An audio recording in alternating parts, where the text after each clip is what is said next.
ধাৰাসাৰ বৰষুণৰ বাবে শ্ৰীভূমিত হাহাকাৰ পৰিস্থিতি। বৰষুণৰ ফলতে খহি পৰিল ৰেল লাইনৰ গাৰ্ডৱাল, যাৰ বাবে এলেকাটোৰ ৰাইজে এতিয়া যাতায়াতৰ ক্ষেত্ৰত যথেষ্ট সমস্যাৰ সন্মুখীন হ'বলগীয়া হৈছে। শ্ৰীভূমি চহৰ সমীপত বেটাইল এলেকাত সংঘটিত হৈছে এই ঘটনা। উক্ত ঘটনাৰ বুজ ল'বলৈ স্থানীয় ৰাইজে আহ্বান জনালে সাংসদ কৃপনাথ মাল্লাক। গত 2 দিন ধরিয়া যেভাবে বৃষ্টি দেয়, এই বৃষ্টির ফলে আমার করিমগঞ্জ মহিষাদন যে ট্রেন যায়, এই ট্রেনের যে রেলওয়ে লাইন যেটা আছে, এই রেল লাইনের বেতাইল উমাপতি এলাকার 2টা জায়গাত বাঙ্গান হয়েছে, 10 পড়ছে।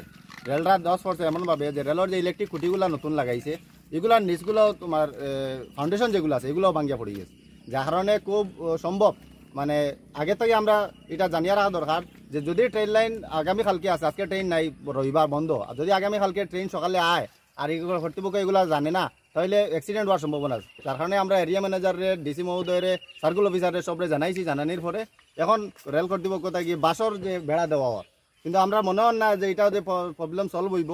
এটা ভালো করে করতে হইলে আরও বিশেষ মানে যেগুলা লাকড়ি আছে বা ডালাই যেগুলো আছে, ডালাইগুলা শক্ত করে দেওয়ার লাগি আমরা অনুরোধ করিয়া। আর বিশেষ করিয়া আমরা এটা এই অঞ্চলের প্রায় 8-10 হাজার মানুষ এই দিকে একটা পিডব্লিউডি রাস্তা আছে রেলের সাইডে দিয়া, এটা ব্লক হয়ে গেছে মাটি পড়িয়া 10 পড়িয়া, যার কারণে এটা অতি সত্তর পরিষ্কার করিয়া দেওয়ার লাগিয়া, আনব্লক করার লাগিয়া আমরা সার্কুল অফিসার ম্যাডামরে জানাইছি। ম্যাডামে আমরা আশ্বাস দিচ্ছেন যে আজকে বিকালগুলোর মধ্যে করবা। আর যদি দেখা যায় এগুলো হয়ে যায় ঠিক আছে, আর যদি দেখা যায় এটা হয় না, তা আমরা এটার লাগিয়া আমরা আবার ডিসি মহোদয়ের কাছে যাই। আর বিশেষ করিয়া আমরা রিকোয়েস্ট করিয়া এই অঞ্চলের তরফ থাকিয়া যে আমরা করিমগঞ্জের যে এমপি মহোদয় আসন কৃপনাথ মাল্লা মহাশয়, এন্ডে বিগত করোনার সময়ও ওলা, গতবার ফ্লাডও ওলা, আমরা বহুত মানুষের দেখছি সোশ্যাল মিডিয়ার মাধ্যমে হোক বা বিভিন্ন মাধ্যমে হোক, তান্ডে যোগাযোগ করে পাওয়া যায় না।